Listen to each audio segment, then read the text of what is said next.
माँ दुर्गा आदि शक्ति की जय हो। जय महाकाल, जय जय महाकाल। मैं पंडित अशोक शर्मा उज्जैन वाला सभी जिज्ञासु महानुभावों को नमस्कार करता हूँ। आज हम चर्चा करेंगे सूर्यदेव के बारे में। सूर्यदेव जो आत्मा के कारक कहलाते हैं, पिता के कारक कहलाते हैं, सूर्य प्रभावशील रहते हैं। सूर्य प्रधान जातक जो रहता है उसका प्रभाव गिरता है। वो चाहे वो सभा में कहीं जा रहा हो, कहीं ऑफिस में हो, या चार जनों के बीच में जब वो बैठता उठता है तो उसका एक अलग ही आकर्षण, उसका एक अलग ही व्यक्तित्व होता है।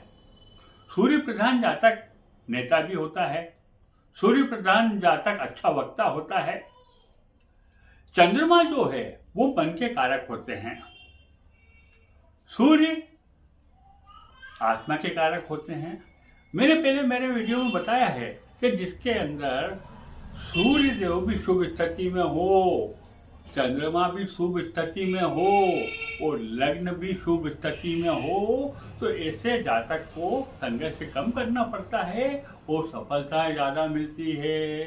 सूर्य प्रधान जातक जो रहता है उसकी अनामिका जो उंगली रहती है, अनामिका उंगली के नीचे जो सूर्य रेखा रहती है वो गहरी रेखा होती है और बगैर किसी काटपीट वाली रेखा होती है। ऐसा व्यक्ति सूर्य प्रधान जातक कहलाता है। ऐसे व्यक्ति को यदि रेखा बहुत बढ़िया हो तो सरकारी नौकरी भी मिलती है। बहुत ज्यादा बढ़िया रेखा हो तो वो नेता बनता है, वो सरकारी ठेकेदारी में काम करता है।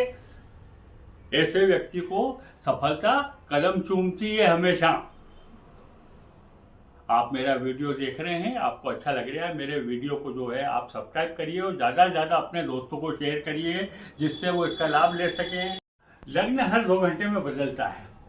अभी जो लग्न है वो मीन राशि का है, जो 13 अप्रैल को जो है वो रात को चेंज होएगा और लग्न जो है वो सूर्योदय के समय फिर मेष जो है वो उदय होएगा। ठीक है ना। अभी सूर्य मीन राशि में उदय होते हैं, उनको पूरा 1 महीना हो जाएगा, है ना। तो 13 अप्रैल से चेंज होंगे और वो मेष राशि में हो जाएंगे। अब सूर्य जो है वो हर 2 घंटे में जो लग्न बदलता है, तो आप ये समझ लो कि लग्न में सूर्य देव है तो उसका सुबह प्रातः काल का जन्म है उस जातक का। यदि सूर्य 10वें भाव में है यानी कि दोपहर का जन्म है, यदि सूर्य 7वें भाव में है यानी कि उस जातक का 7वें शाम का जन्म है, और यदि सूर्य 4थे भाव में है तो उस व्यक्ति का जन्म रात का है। सूर्य फिर लग्न में आ जाएंगे, इसलिए हर 2 घंटे में लग्न चेंज होते हैं। तो 12 भाव हैं, तो 12 दूनी 24 घंटे की अहोरात्र होती है, मतलब दिन और रात दोनों मिला के अहोरात्र। और ये अहोरात्र 24 घंटे में मतलब सूर्य वापस उदयकालीन राशि में आ जाते हैं जिसमें वो उदय हो रहे हैं। ठीक है। अब सूर्य देव की जो राशि है वो तो आपको मालूम ही है, सिंह राशि है सूर्य देव की। 5 नंबर सिंह राशि है। तो जब अब सूर्य जो है यदि किसी व्यक्ति में जातक में प्रधान है तो पत्रिका के हिसाब से अपन क्या देखेंगे, 5 नंबर राशियों के हिसाब से हम देखेंगे। तो सूर्य देव की सिंह राशि है 5 नंबर। ठीक है। अब ये 5 नंबर सिंह राशि है, इसमें तो अच्छा प्रभाव रहेगा ही सूर्य का। क्योंकि अभी आप ध्यान रखना आप कि जो उज्जैन के प्राचीन काल के गुरु वराहमिहिर जो महाराजा विक्रमादित्य के समय ज्योतिष मंडली के प्रमुख थे और उनके महाराजा विक्रमादित्य के 9 रत्नों में से एक थे, उन्होंने सूर्य ग्रंथ लिखा था। वो सूर्य के उपासक थे और वो सूर्य देव को बहुत ज्यादा मानते थे। वो बहुत अच्छे गणितज्ञ और बहुत अच्छे खगोल शास्त्री थे। तो उन्होंने जो सूर्य ग्रंथ लिखा वो मतलब ये समझ लो आपके प्राचीन काल से बड़ा बहुत अच्छा और पहली बार संकलित ग्रंथ उन्होंने सूर्य के ऊपर लिखा था। तो आप देखोगे कि सिंह राशि सूर्य देव की है और सूर्य देव कौन कौन सी राशि में अच्छा फल देंगे। उनके मित्र बुध आदित्य योग बनाते हैं उसके साथ। फिर बुध की दूसरी राशि कन्या राशि को अच्छा फल देंगे।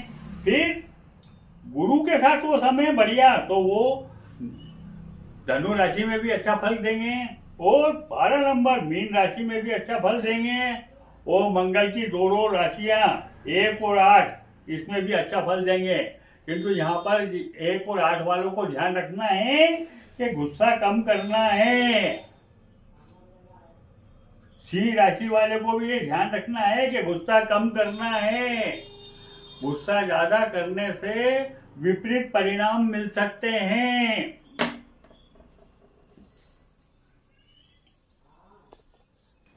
सूर्य देव की जो उंगली होती है ये अनामिका, छोटी उंगली के पास वाली, ये अनामिका।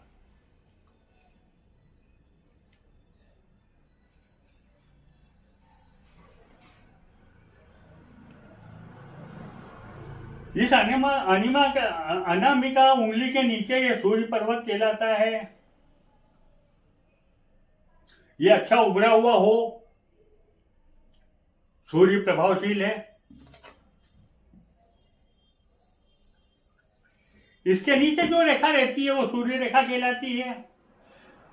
ये गहरी रेखा हो तो ऐसा व्यक्ति सूर्य प्रधान जातक होएगा, उसका प्रभाव गिरेगा, उसका व्यक्तित्व आकर्षित रहेगा, वो बुद्धिमानी में भी आगे रहेगा, पढ़ाई में भी आगे रहेगा, धन संपदा भी उसके पास में रहेगी। अब यदि सूर्य देव की ये उंगली जो है यदि वो नीचे रहती है, यानी कि जवानी के टाइम पे जो उस व्यक्ति का पिक टाइम मिलेगा, उस समय जिसकी उन्नति उसने कर ली वो कर ली, ठीक है। उसके बाद यदि हथेली के बीच के स्थान में रहता है, यानी कि जवानी के बाद जो अधेड़ावस्था आती है 30 से 50 साल तक की स्थिति, इसमें उसने जितनी तरक्की कर ली, जो योग्यता प्राप्त कर ली, जो संपत्ति अर्जित कर ली, वो उसका पीक टाइम होता है। और यदि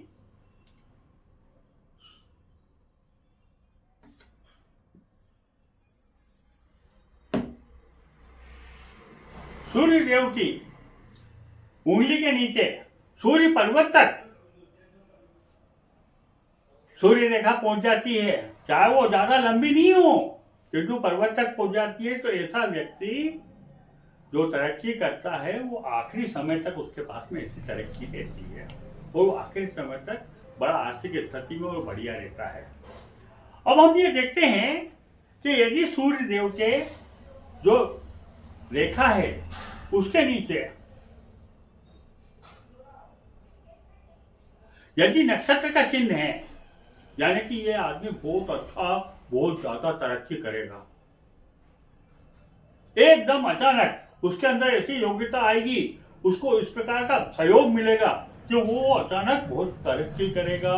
बाद में शनि वो तरक्की कम हो सकती है, किंतु यदि नीचे भी नक्षत्र हो और ऊपर भी नक्षत्र हो तो ऐसा व्यक्ति तरक्की की सीढ़ियां निरंतर करता जाएगा और बुढ़ापे तक वो तरक्की का वो प्राप्त करता रहेगा। ये सूर्यदेव की बात है। सूर्यदेव की यदि रेखा अच्छी होती है तो ऐसे व्यक्ति को सरकार से पैसा मिलता है, यानी कि वो सरकार की ठेकेदारी, सरकारी दफ्तरों में ठेकेदारी करता है या सरकारी दफ्तरों में नौकरी करता है, उसको अच्छी नौकरी मिल जाती है, या वो नेता बनता है और सरकार की योजनाओं को फॉलो करवाता है। ये सूर्य देव की रेखा की विशेषता होती है। अब सूर्य देव की रेखा में यदि इस प्रकार की आड़ी रेखा आ जाती है तो ये रुकावट को बताती है।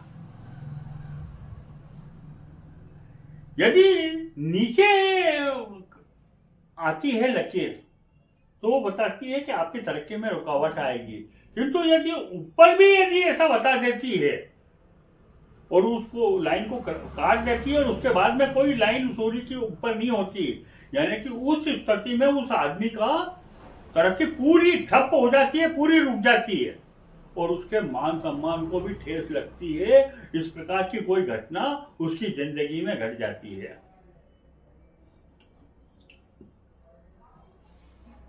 यदि सूर्यदेव की रेखा घेरी हो और उसके आसपास भी और रेखा हो तो ऐसा व्यक्ति 2-3 प्रकार से पैसे कमाता है। तो उसमें ऐसी अलग अलग योग्यता रहती है जिससे कि वो धन कमाता है। किंतु 2 से ज्यादा रेखाएं यदि होती है तो आदमी का ध्यान भटकता है और वो जो मतलब एकाग्रता होके जो काम कर सकता था वो नहीं कर पाता और इस प्रकार से उसका ध्यान भटक जाता है और वो वापस कमजोर स्थिति में आ जाता है।